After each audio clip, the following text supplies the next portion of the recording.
محمدا عبده ورسوله اللهم صل على محمد وعلى آل محمد كما صليت على إبراهيم وعلى آل إبراهيم وبارك على محمد كما باركت على إبراهيم وعلى آل إبراهيم في العالمين إنك حميد مجيد. Hadirin jamaah salat maghrib rahimakumullah.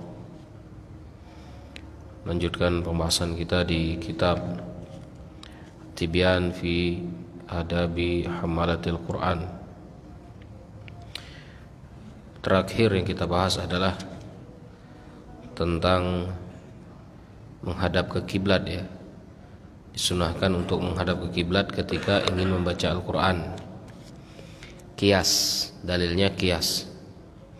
Tapi kalaupun tidak menghadap ke kiblat ataupun dalam keadaan-keadaan yang kita itu tidak dalam keadaan khusus beribadah, tapi kita ingin membaca Al-Quran, maka tidak jadi masalah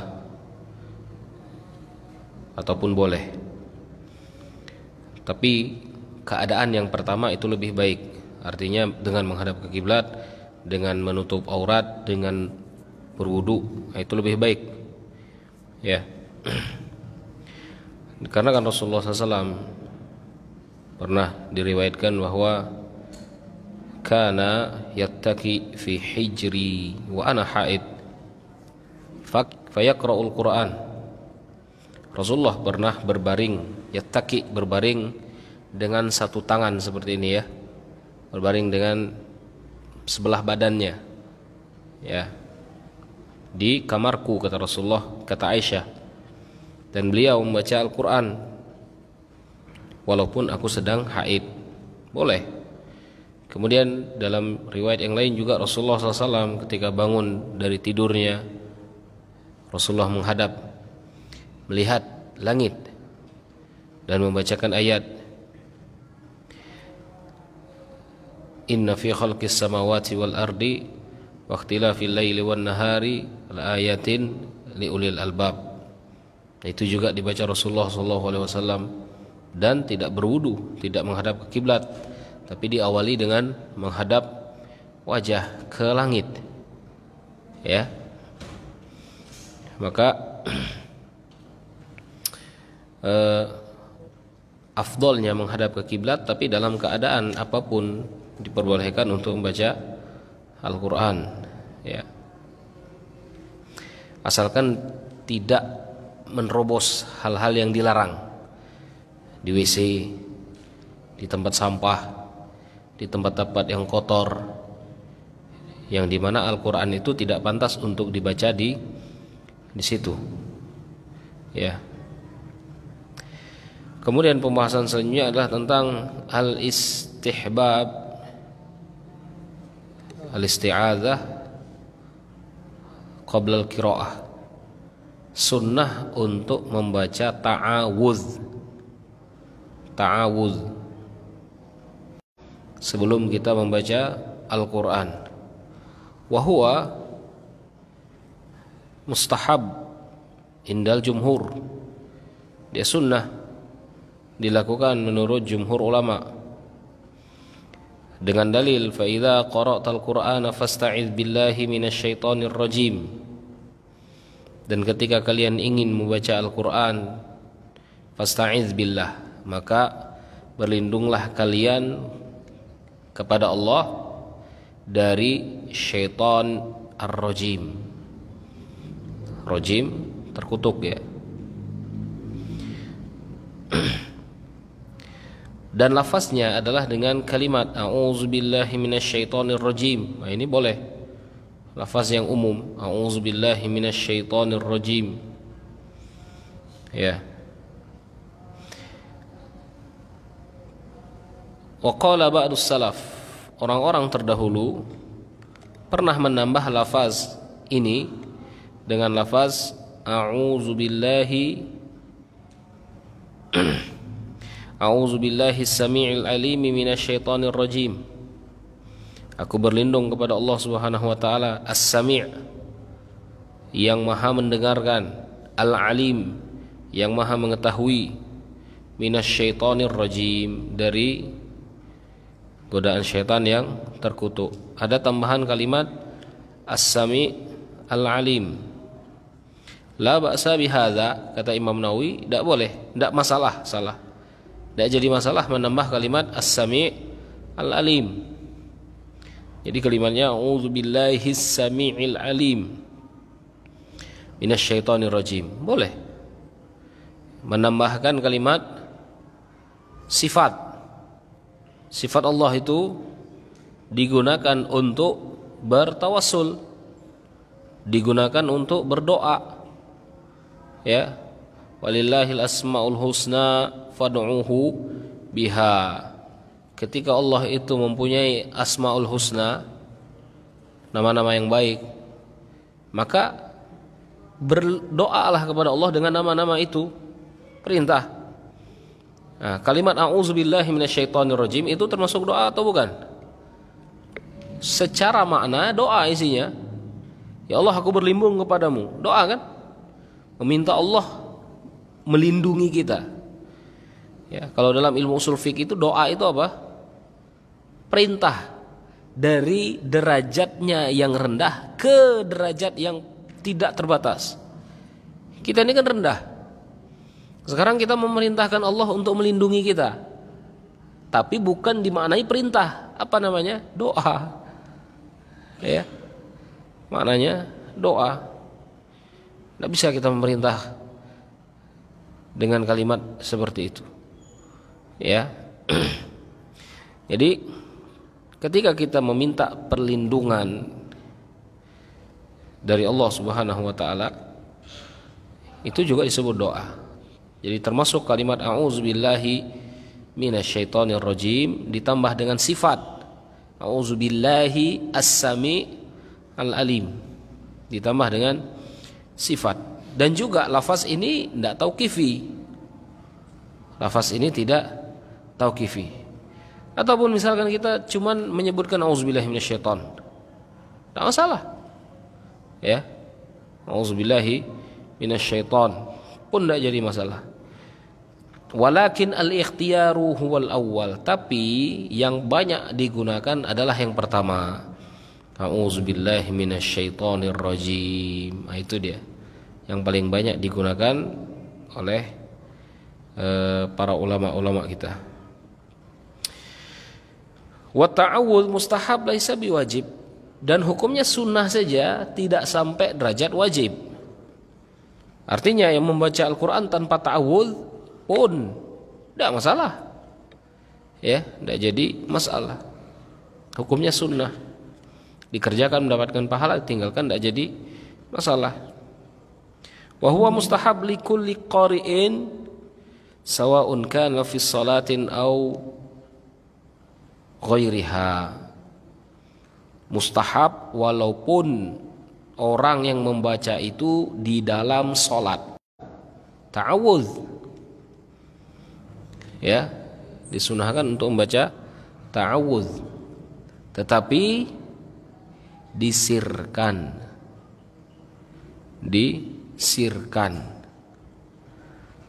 wa huwal afdal, ya.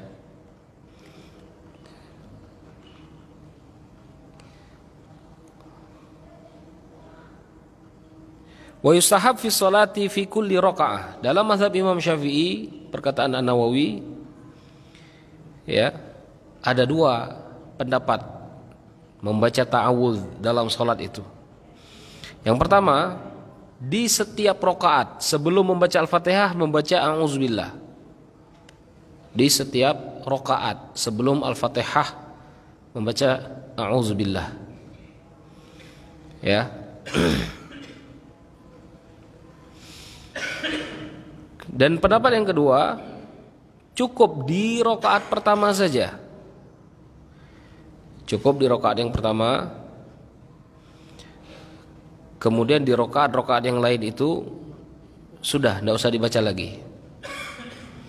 Dan kalaupun tertinggal di rakaat pertama, lupa maca ta'awudz di rakaat pertama, maka membaca di rakaat yang kedua. Ini pendapat dalam mazhab Imam Asy-Syafi'i. Berarti qadha, dia diqadha, diganti.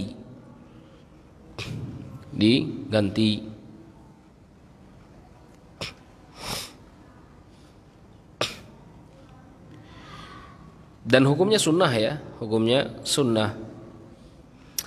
Tapi ada sebagian ulama yang mewajibkannya boleh ya, di dalam sholat. Sir diwajib tapi hukumnya ya, dikarenakan Al-Quran itu kalimatnya perintah, fasta'iz billah. Fasta'iz artinya kalimat perintah, minta lindunglah kalian kepada Allah. Kalimatnya perintah. Setiap perintah itu wajib, selama tidak ada dalil yang memindahkan perintah wajib itu ke sunnah. Maka dalam mazhab Imam Ahmad wajib. Dalam sebagian mazhab Imam Ahmad ya. Kemudian mazhabnya Imam Atha wajib juga. A'udzubillahi minasyaitonirrajim di dalam salat. Kalau tidak dikerjakan berarti berdosa. Tapi salatnya sah tak? Sah salatnya. Ya. Maka di sini ada kaidah fikih yang menyebutkan setiap yang berdosa, setiap sesuatu hukumnya dosa, tidak mesti harus membatalkan ibadah itu. Ya. Tidak mesti membatalkan ibadah tersebut. Salah satunya yang kemarin kita bahas ya, laki-laki menggunakan anting, menggunakan kalung, dia berdosa. Tapi ketika dia sholat, sah sholatnya. Sholatnya tetap sah. Ya, bukan berarti ketika dia pakai kalung sholatnya batal, tidak. Sholatnya tetap sah. Ketika dia menjalankan rukun-rukun secara syariatnya sah. Dia, ya. Jadi pendapat mereka wajib, dan kalau ditinggalkan tidak masalah, tetap sah sholatnya. Tetap sah sholatnya.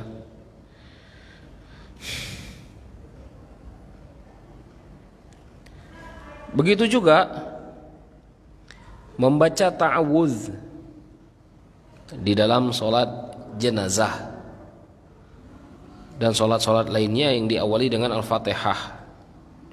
Ya, sholat-sholat yang lain yang diawali dengan Al-Fatihah. Jadi disunnahkan untuk membaca ta'awudz sirron, dan ketika dibaca jahar dikeraskan, makruh menurut Imam Malik. Dikarenakan Anas bin Malik meriwayatkan Rasulullah SAW itu ketika memulai sholatnya, dan Abu Bakar, begitu juga Umar bin Khattab, mereka semua memulai sholatnya dengan Alhamdulillahi Rabbil Alamin. Maka pendapatnya Imam Malik, kalau dikeraskan A'udzubillahi minaz, tidak sampai derajat dosa, paham ya? Dan juga tidak membatalkan sholat. Nah inilah perkataan para ulama. Ya, jangan kalau ada imam misalkan maco A'udzubillahi minasyaitonirrajim, kita langsung dak kawah sembahyang di belakang dia. Berarti kan batal sholat dia menurut kita. Benar tak? Ya, jadi yukroh saja, makruh saja, tidak ada sampai derajat haram, ya. Ini seperti itu. Terus faslun, pembahasan selanjutnya adalah muhafadzah alal basmalah, membaca bismillahirrahmanirrahim. Setelah ta'awuz membaca bismillah, ya. Bismillah juga termasuk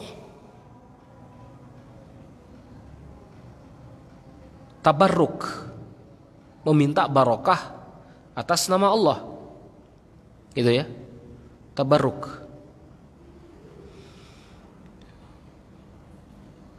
Wa yanbaghi an yuhafiz ala qiraati bismillah fi awwali kulli suratin, terutama ketika membaca awal surat. Awal surat Al-Baqarah. Bismillahirrahmanirrahim. Alif lam mim. Itu ya. Pertama membaca surat Ali Imran misalkan, Bismillahirrahmanirrahim, di awal surat, terutama di awal surat. Karena kenapa? Karena Bismillahirrahmanirrahim termasuk dari Al-Quran, ya, termasuk lafaz dari Al-Quran. Wa innaha ayatun haitsu kutibat fil mushaf, yang dimana ayat ini ditulis di setiap awal surat di dalam mushaf, ya, kecuali surat Bara'ah, Al-Anfal dengan At-Taubah. Ada satu surat di sana tidak menggunakan Bismillahirrahmanirrahim. Imam Tirmizi pernah meriwayatkan kenapa tidak ditulis Bismillahirrahmanirrahim dalam surat ini, Taubah ini. Kenapa?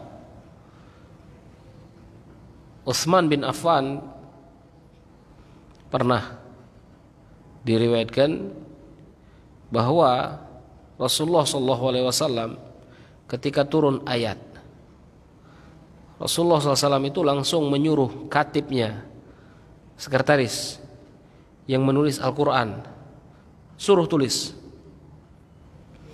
ya, disuruh tulis. Dan Rasulullah SAW memberikan penjelasan, ya, memberikan penjelasan. Ini suratnya ini. Dan ketika Rasulullah SAW memberikan penjelasan, maka disitulah mereka itu menulis Bismillahirrahmanirrahim. Diberikan isyarat, ini surat yang pertama, ataupun ini satu surat, satu paket suratnya. Maka di sini para ulama menyebutkan tartib surat dalam Al-Quran itu apakah sesuai dengan turunnya Al-Quran? Sesuai? Tidak sesuai. Ayat yang pertama kali turun Iqra. Nah, maka ketika mereka mentartibkan Al-Quran ini sesuai dengan apa yang dibaca Rasulullah SAW.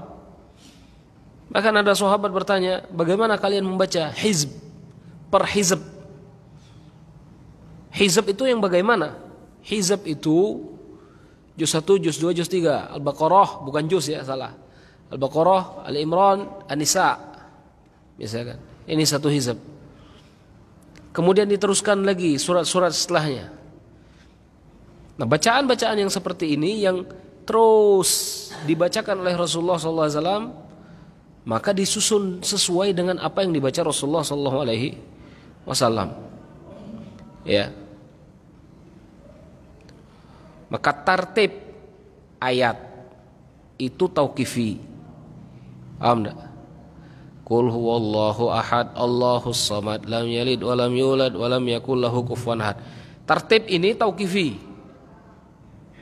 dari Allah Subhanahu wa taala. Tartibus surah, tartib suratnya, ya, para ulama khilaf. Sebagian menyebutkan ijtihad dari para sahabat, terutama di sini Abu Bakar dan Utsman yang mengumpulkan Al-Quran.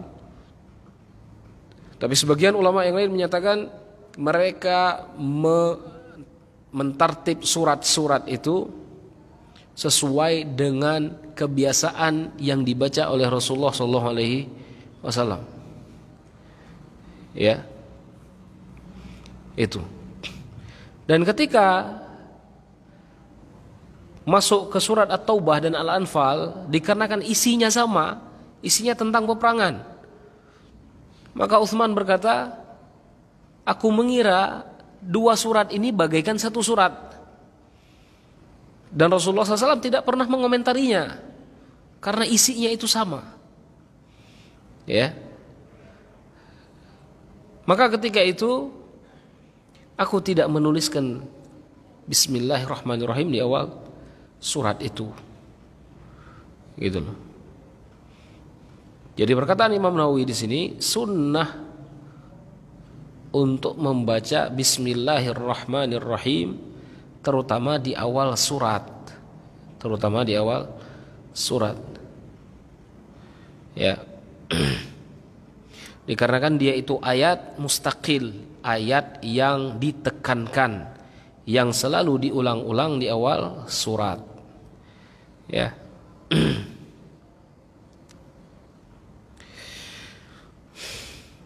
Bahkan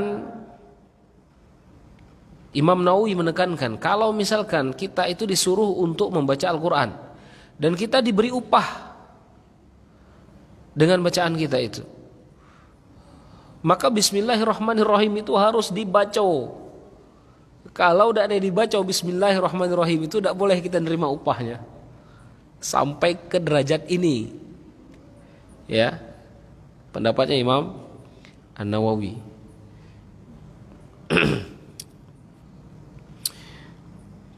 Allahu alam ya. Membaca Bismillahirrahmanirrahim ketika kita membaca Al-Quran, hukumnya juga termasuk sunnah. Walaupun kita membaca di pertengahan surat. Walaupun kita membacanya di pertengahan surat. Ya. Contoh misalkan, kita buka ngaji, ayatnya tentang ayat puasa, juz 2. Tidak ada bismillah kan di situ kan? Ada bismillah di situ? Tidak ada. Tapi boleh tak kita memulai dengan a'udzubillahi minasyaitonirrajim, bismillahirrahmanirrahim, ya ayyuhalladzina amanu kutiba alaikumusshiyam. Dimulai dengan bismillah. Sunnah. Masih masuk dalam derajat sunnah. Dan Imam Bukhari juga menekankan di situ sunnahnya membaca bismillah di setiap sesuatu. Di setiap sesuatu, ketika kita membaca Al-Quran juga, walaupun di tengah-tengah muka, mulailah dengan bismillah. Ya. Dan itu salah satu bentuk tabarruk ketika tadi. Rasulullah SAW pernah menyebutkan, yang tidak menggunakan bismillah ketika dia makan, maka syaitan itu syaraka fi ta'amihi, ikut juga makan di makanan dia. Ya. Tapi untuk Al-Quran macam mana? Allahu alam, apakah syaitan juga ikut membaca Al-Quran? Allahu alam ya. Tapi ketika kita membaca basmalah, artinya di situ kita meminta barokah dari Allah Subhanahu wa taala. Ya. Bahkan para muallif juga di dalam menulis kitabnya pasti diawali dengan Bismillahirrahmanirrahim. Nih, muqaddimah. Bismillahirrahmanirrahim. Ya, jadi disunahkan tetap untuk menjaga bismillah, ya, walaupun tidak dijaharkan,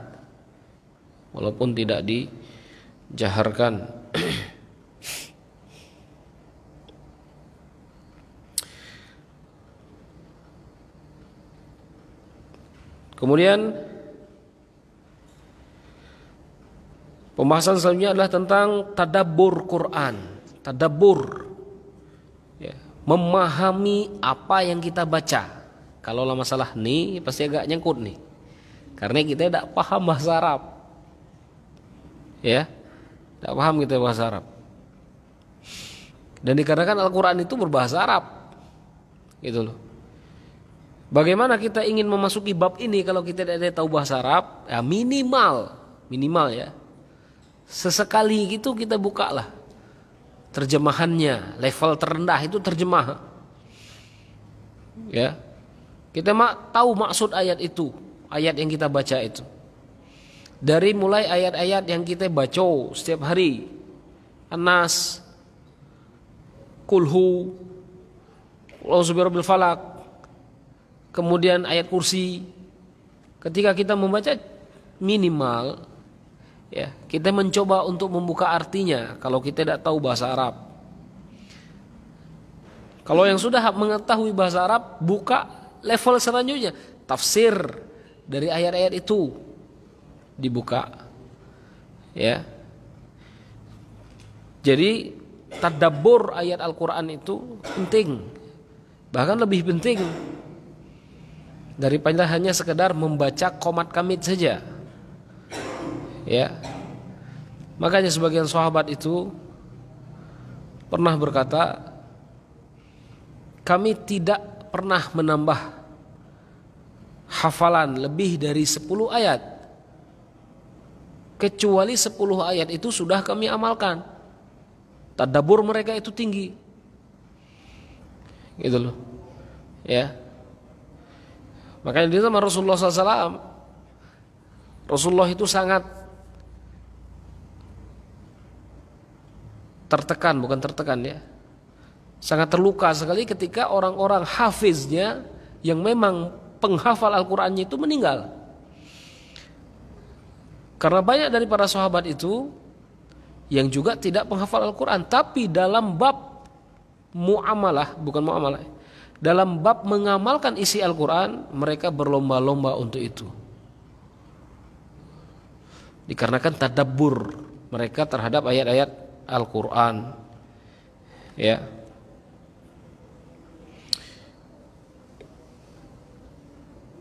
Fahuwal maqsud wal matlub, dan itulah maksud dari membaca Al-Qur'an itu, kata Imam Nawawi, ya. Bukan berarti kalau kita tidak tahu maknanya kita tidak baca boleh ya, gitu ya.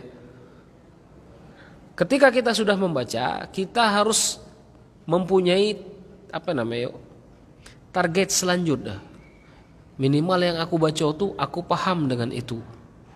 Bukan berarti berbalik, aku tidak tahu artinya, daripada aku mencemooh orang gila, tutup bela Al-Qur'an. Semakin jauh kita dari Allah Subhanahu wa taala kalau seperti ini, ya.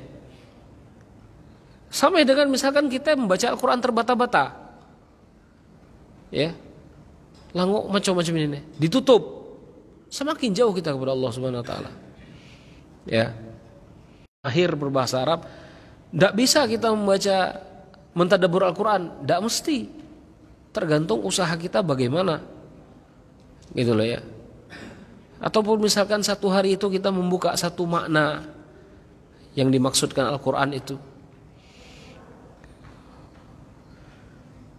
Wabihi tansyarihus sudur wa tastanirul qulub, dan ketika kita juga membaca Al-Qur'an beserta mentadaburi maknanya, disitulah nanti hati kita itu akan Allah terangi, akan melapangkan dada kita, kata Imam An-Nawawi, ya. Allah juga pernah berkata, ya, kitabun anzalnahu ilaika, dan Al-Qur'an kami turunkan untuk kalian itu mubarakun, mubarak sebagai berkah Allah untuk kita, ya. Berkah itu bukan berarti harus mujizat-mujizat, enggak. Tapi ketika kita amalkan isinya, nilainya pun kembali kepada kita, gitu loh, ya. Salah satu misalkan isi Al-Qur'an itu memerangi riba.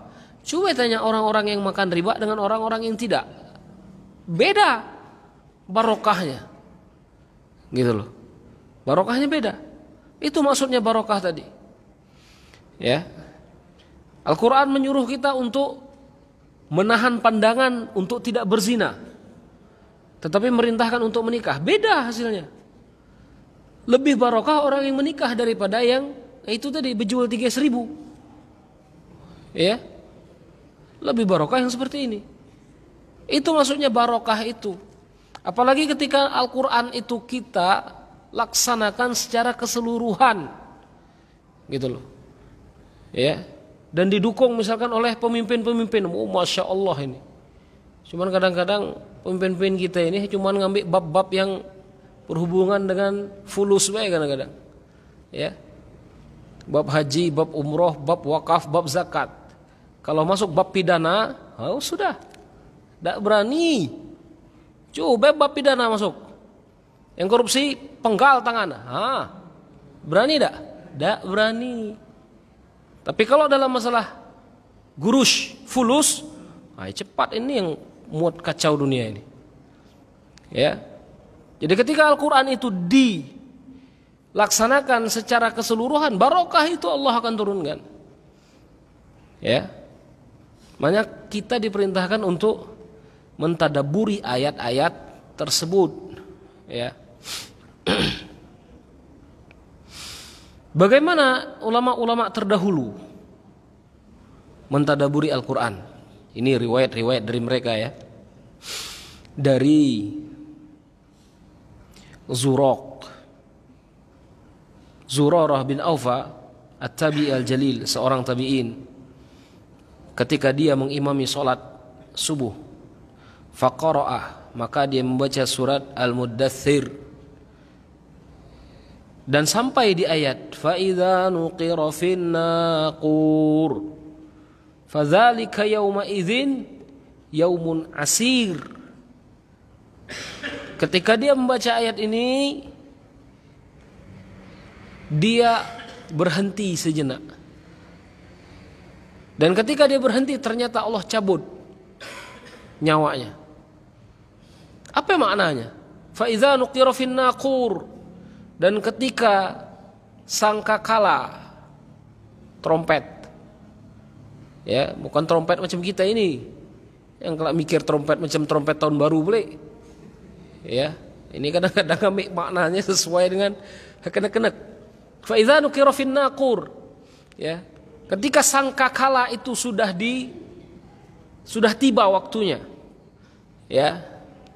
Fadzalika yauma idzin yaumun asir. Disitulah hari kesusahan itu mulai datang, ya. Makin berat, makin susah. Alal kafirina, terutama untuk orang-orang yang kafir. Ghairu yasir, tidak mudah bagi mereka untuk melewati ini, ya. Ditadaburi, dia yang merasa dia berat, dan ketika dia mentadaburi ayat ini, Allah cabut. Nikmat tak kira-kira? Allah cabut nyawanya. Tidak ada banyak yang macam ini. Takutnya yang terjadi kebalikannya. Kalau ini seorang tabi'in meninggalnya seperti ini, coba kita tengok video-video gini, ya. Berapa banyak orang itu matinya dalam keadaan mentadabburi lagu. Top, meninggal. La haula wala quwata illa billah. Ya. Banyak kan sekarang? Coba buka YouTube itu. Ya. Pas berjoget meninggal, cici meninggal di atas panggungnya. Ya. Pembawa acara televisi meninggal. Ketika memberi sambutan meninggal. Dari berapa juta manusia di atas bumi itu yang meninggal itu cuma sedikit. Sedikit itulah yang disebut dengan ayat. Ayat namanya. Paham ya? Ayat itu arti tanda-tanda kekuasaan Allah. Gitu loh. Ya. Dan ketika Allah itu memberi tanda, orang yang beriman itu akan berpikir dengan imannya. Jangan sampai aku yang macam ini. Kan macam itu, okay? Ya. Di situ kita fungsinya untuk mentadabbur ayat-ayat Al-Qur'an. Ya. Kemudian yang lainnya, ya. Abu Bakar radhiyallahu anhu, ketika beliau membacakan Al-Qur'an, sering menangis. Ya, sering beliau itu menangis. Bahkan Aisyah itu, kata Aisyah itu, aku ringem Abu Bakar jadi imam. Bapakku menjadi imam, aku ringem. Ngapain? Asa jadi imam nangis pulih. Asa jadi imam nangis pulih. Kata Aisyah. Ya. Tapi Rasulullah SAW ngotot nyuruh Abu Bakar menjadi imam. Ya. Dikarenakan apa? Dikarenakan Rasulullah tahu fadilah, keutamaan Abu Bakar itu apa. Dan Rasulullah SAW tahu bahwasanya ketika Abu Bakar itu membacakan Al-Quran, tidak hanya sampai di mulutnya saja, ya, tapi Al-Quran itu betul-betul masuk ke dalam hatinya. Itu orang-orang terdahulu ketika mereka membaca Al-Quran, ya.